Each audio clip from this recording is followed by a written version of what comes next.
The dawn of division, from allies to adversaries. The Cold War was not fought on traditional battlefields with massed armies, but in the shadows of intelligence, in the tension of political standoffs, and in the revolutionary realms of technology and space.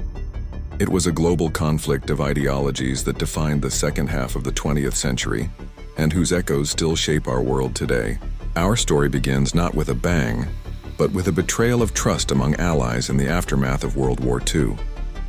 The common enemy, Nazi Germany, was defeated, but the two global giants that emerged victorious, the United States and the Soviet Union, were diametrically opposed in every fundamental belief. The U.S. championed liberal democracy and capitalism, advocating for free markets, individual liberty, and pluralistic political systems. The Soviet Union, led by Joseph Stalin, was dedicated to Marxist-Leninist communism, advocating for a single-party state, state ownership of production, and the global spread of revolution. The split became terrifyingly clear in 1945 and 1946. The Soviet Union, seeking a buffer zone against future Western aggression, rapidly imposed communist regimes in the liberated nations of Eastern Europe, including Poland, Hungary, Bulgaria, and Romania. These nations became Soviet satellites, isolating them from the West. In February 1946, American diplomat George Kennan sent his famous long telegram from Moscow, arguing that the Soviet regime was inherently expansionist and paranoid.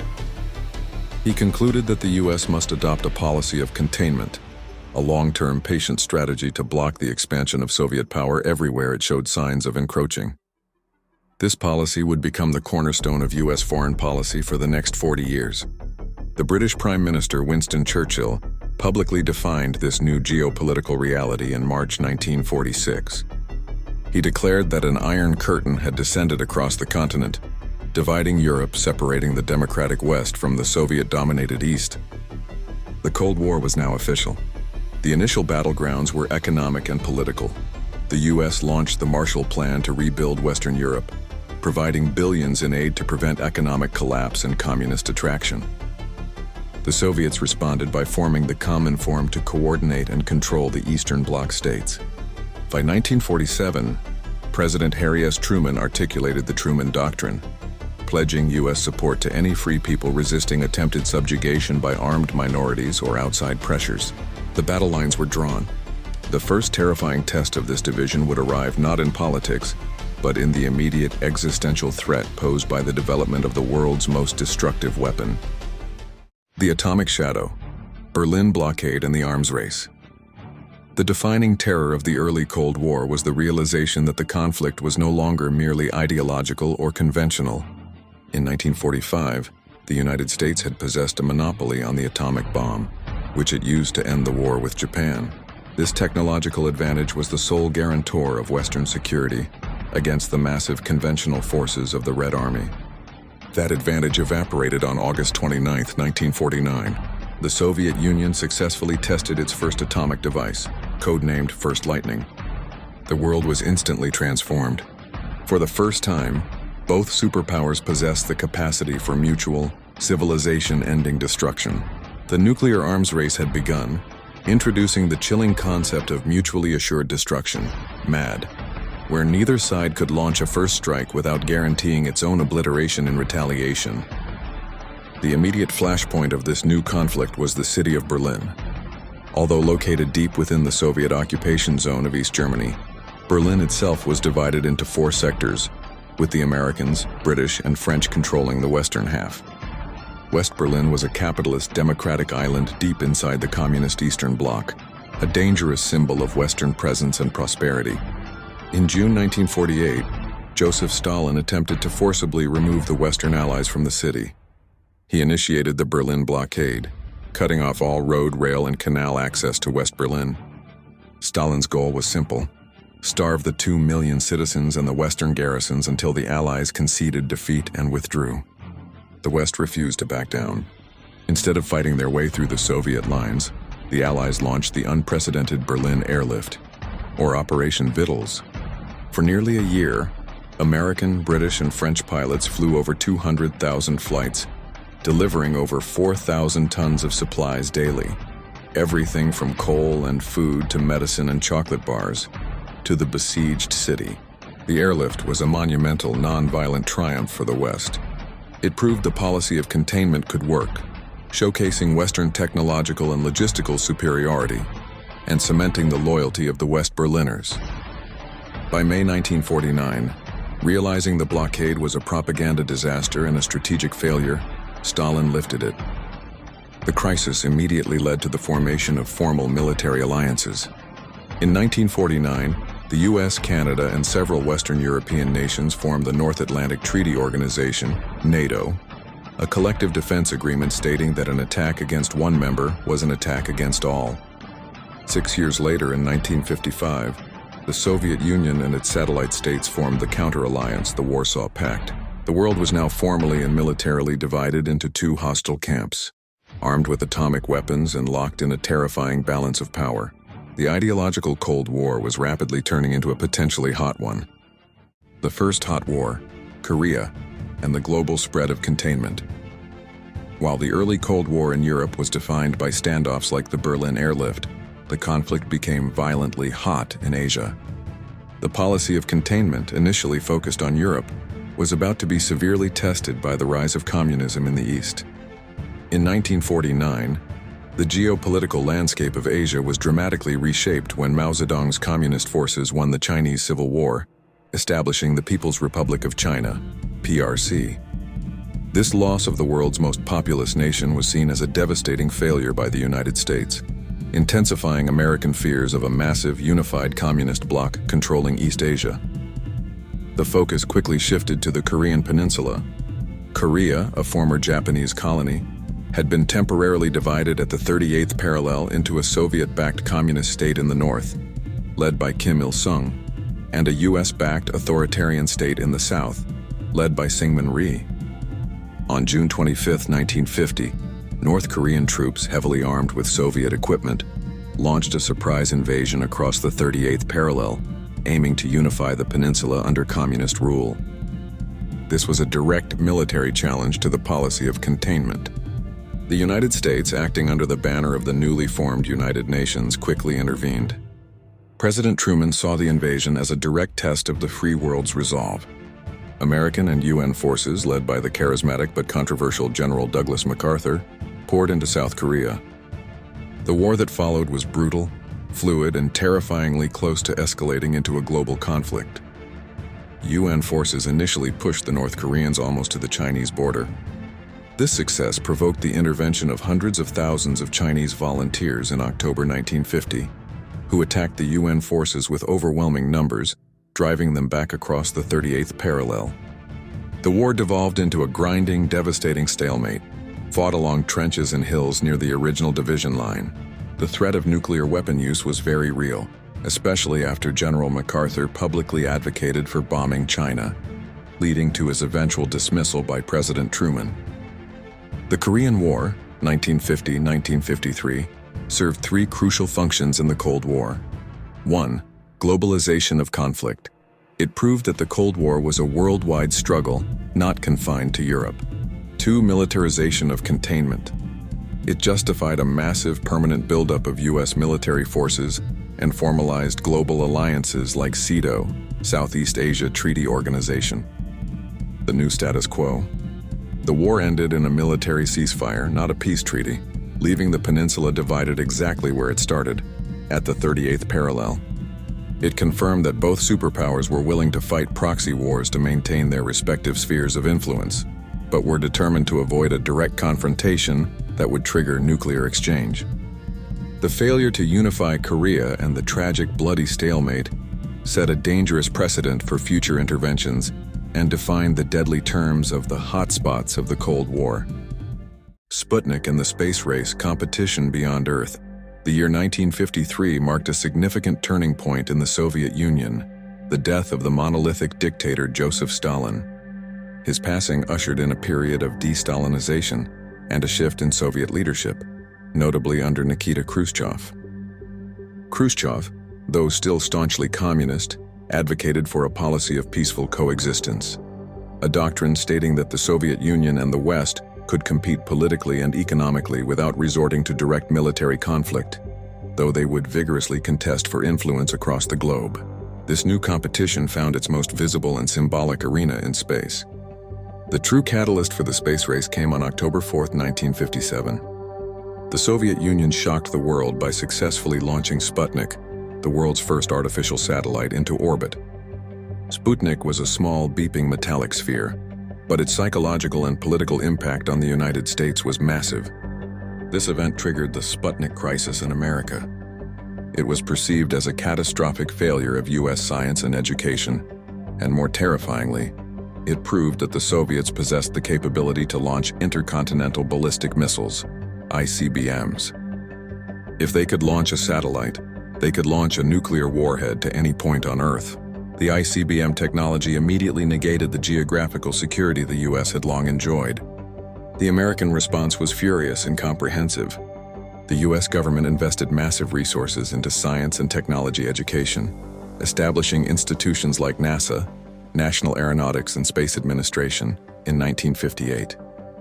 The space race became a high-stakes competition for technological dominance and global prestige, a non-violent extension of the nuclear arms race. The Soviets continued to hold the lead early on. In 1961, they achieved another stunning first. Cosmonaut Yuri Gagarin became the first human to orbit the Earth. This feat deeply humiliated the United States. President John F. Kennedy, determined to overtake the Soviets, dramatically announced a near-impossible goal later that year. The U.S. would land a man on the moon and return him safely to Earth before the end of the decade. The space race was now fully militarized in ambition and focused on a single, colossal objective. The competition for space dominance became the perfect metaphor for the Cold War.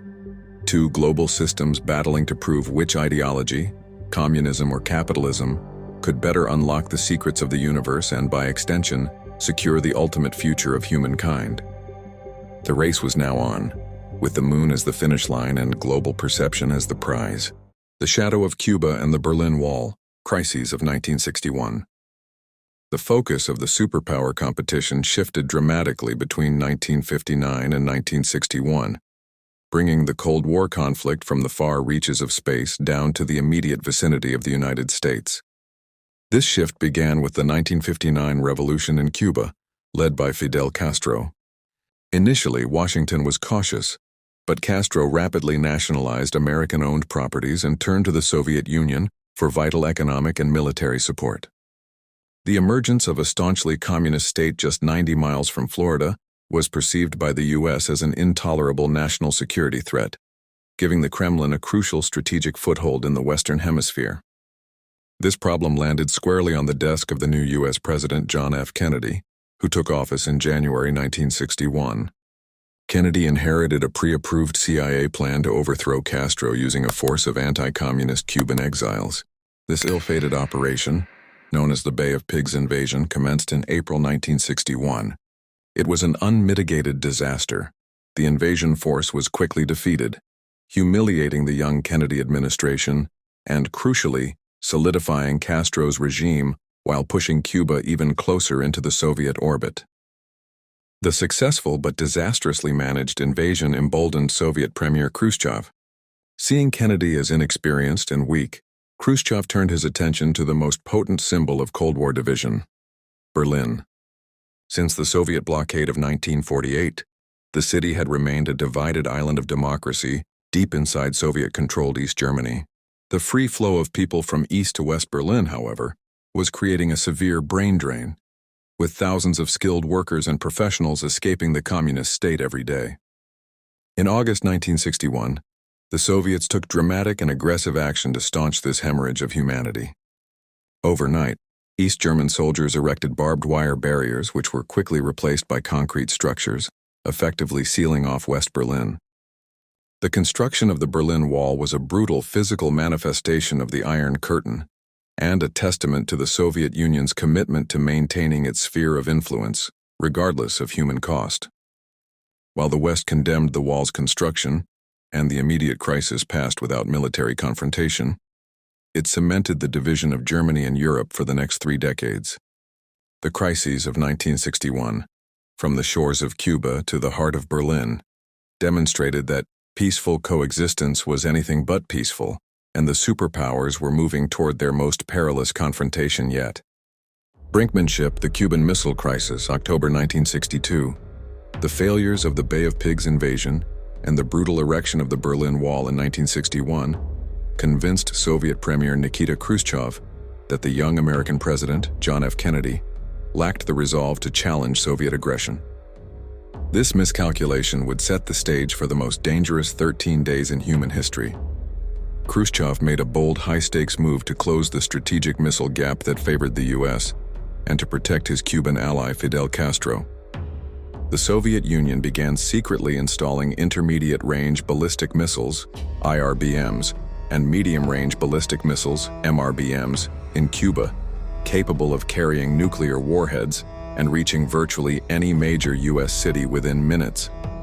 In mid-October 1962, U.S. reconnaissance flights, U-2 planes, provided undeniable photographic evidence of the missile sites under construction. For President Kennedy, this was an unacceptable act of provocation, a direct nuclear threat placed on America's doorstep. The president and his inner circle, the Executive Committee, ExComm, were immediately faced with a choice that could end the world: launch a full-scale invasion of Cuba or pursue a more cautious path.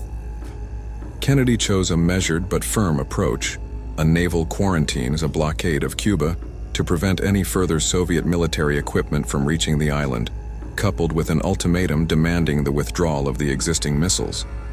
The world watched, paralyzed as Soviet ships carrying more missiles sailed toward the U.S. naval line, creating an agonizing standoff known as Brinkmanship. The tension peaked on October 27th, often called Black Saturday. A U.S. U-2 plane was shot down over Cuba, and low-level diplomatic talks had stalled. The fate of the world hung on the decisions of two men, Kennedy and Khrushchev, as military forces on both sides were placed at maximum alert, a hair's breadth from launching a nuclear exchange. The crisis was finally resolved through back-channel diplomacy. Khrushchev agreed to dismantle and withdraw the Soviet missiles from Cuba in exchange for two critical U.S. concessions: a public pledge not to invade Cuba and a secret agreement to remove outdated American Jupiter missiles stationed in Turkey near the Soviet border. The Cuban Missile Crisis was a terrifying realization of the Cold War's potential for self-destruction. In its immediate aftermath, both superpowers, shocked by how close they had come to catastrophe, established the Hotline, a direct communication link between Washington and Moscow to ensure quick dialogue in future emergencies. While the conflict continued, the lessons of the crisis ushered in a new, cautious phase of U.S.-Soviet relations, the slow and cynical process known as Détente. The Quagmire and the Thaw, Vietnam in the era of Détente, 1964-1975. The near catastrophe of the Cuban Missile Crisis forced the superpowers into a grudging acknowledgement that nuclear war was simply not an option. This realization ushered in a period of reduced tensions known as détente, a French term meaning release from tension. The focus shifted away from outright confrontation toward dialogue, arms control, and mutual strategic restraint. However, as the superpowers cautiously managed their relationship at the highest levels, the proxy conflicts continued to rage across the globe, nowhere more tragically than in Southeast Asia. The Vietnam War represented the culmination of the U.S. policy of containment in Asia.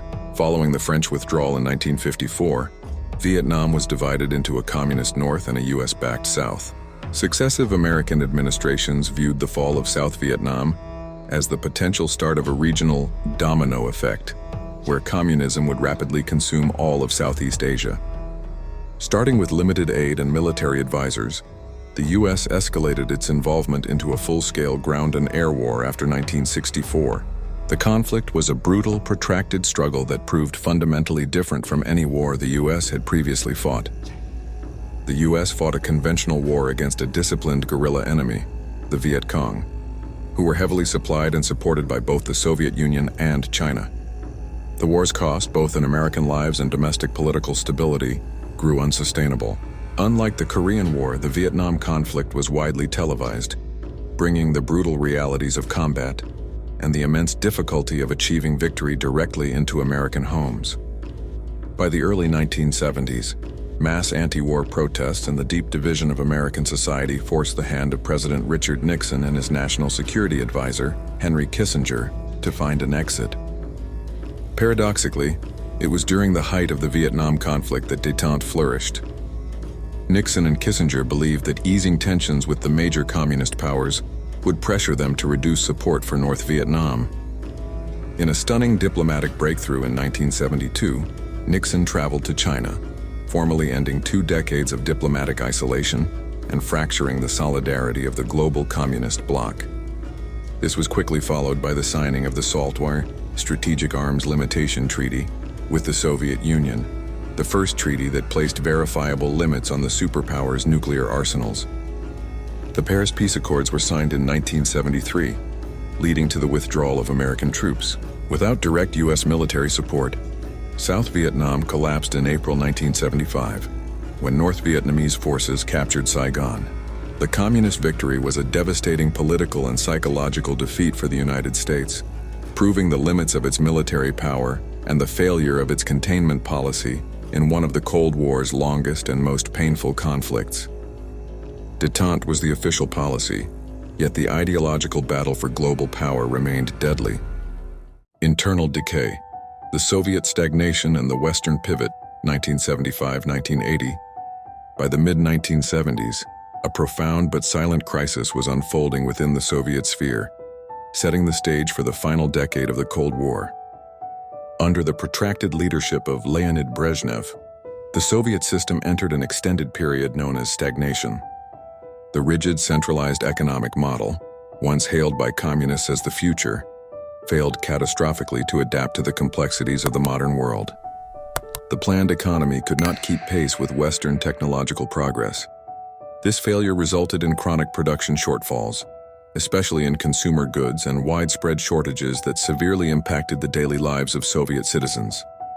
While the Kremlin continued to fund a massive military apparatus to project global strength, the quality of life within the Eastern Bloc was visibly declining. The ideological promise of communism was being undermined by its practical inability to deliver prosperity. In the West, this inherent weakness was becoming increasingly clear to strategic analysts. Although the United States itself was dealing with high inflation and political volatility, its dynamic economic system proved resilient. The contrast between the resilient Western market economy and the failing Soviet command economy led to a shift in U.S. strategy. Leaders in Washington began to recognize that the greatest weakness of the Soviet Union was not its military, but its economic structure. As the 1980s approached, a new consensus emerged. The time for mere containment and diplomatic accommodation was over. The U.S. prepared to adopt a proactive strategy designed to exploit the Soviet Union's deep economic vulnerabilities. The policy of confrontation was poised to replace the policy of cooperation. The final push: Reagan, Gorbachev, and the War of Rhetoric, 1981-1987. The election of Ronald Reagan to the U.S. presidency in 1980 marked a definitive end to the cautious diplomacy of détente and the beginning of the final aggressive phase of the Cold War. Reagan openly rejected the concept of peaceful coexistence and instead adopted a moral and confrontational stance, famously labeling the Soviet Union the evil empire. Reagan's core strategy was one of peace through strength. He initiated the largest peacetime military buildup in U.S. history, challenging the Soviet Union to engage in a new, crippling arms race. This included funding new bombers, missiles, and most controversially, proposing the Strategic Defense Initiative, SDI, quickly nicknamed Star Wars. SDI was an ambitious, multi-layered missile defense system that aimed to shoot down Soviet missiles from space.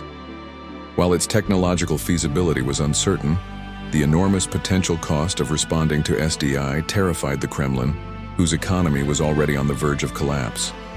In the Soviet Union, the aging leadership finally gave way. By 1985, Mikhail Gorbachev rose to power. Unlike his predecessors, Gorbachev was a reformer who fully grasped the depth of the U.S.S.R's economic and social decay.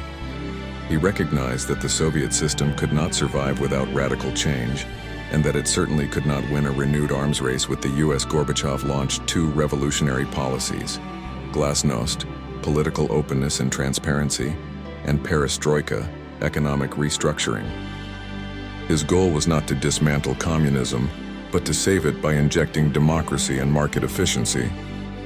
However, in opening the political process, Gorbachev inadvertently unleashed powerful forces of nationalism and discontent that the Soviet system could no longer contain. The tension between the superpowers was palpable, but the nature of the conflict had changed. The U.S. was leveraging its economic strength against the U.S.S.R's fundamental weaknesses. The climax of this rhetorical and political pressure came in 1987, when President Reagan stood at the Brandenburg Gate in West Berlin and delivered his most famous challenge, demanding, "Mr. Gorbachev, tear down this wall." The world was holding its breath, sensing that the decades-long standoff was rapidly approaching its resolution. The end of an empire, collapse and legacy, 1988-present. The aggressive stance of Ronald Reagan and the radical reforms of Mikhail Gorbachev converged in the late 1980s, creating an irreversible momentum toward the end of the Cold War. Gorbachev, desperately seeking to reduce the crippling military budget to fund his domestic reforms, pursued rapid arms control agreements with the U.S., and crucially, signaled that the Soviet Union would no longer use military force to prop up communist regimes in Eastern Europe. This removal of the Soviet security guarantee was the decisive factor. Throughout 1989, a wave of peaceful revolutions swept across Eastern Europe. In Poland, Hungary, Czechoslovakia, and East Germany, people took to the streets demanding an end to single-party rule and Soviet influence. The communist governments, lacking Soviet military backing, crumbled quickly and without significant violence. The defining symbolic moment came in November 1989.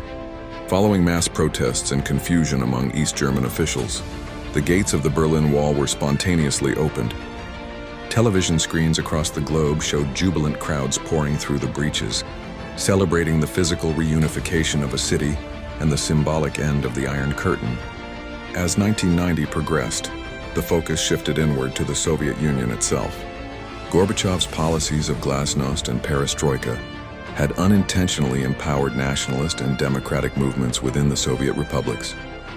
In 1991, following a failed hardline coup attempt against Gorbachev, the process accelerated rapidly. One by one, the Soviet republics, from the Baltic states to Ukraine and the Central Asian nations, declared their independence. On December 25, 1991, Mikhail Gorbachev formally resigned as president, and the Soviet Union officially ceased to exist.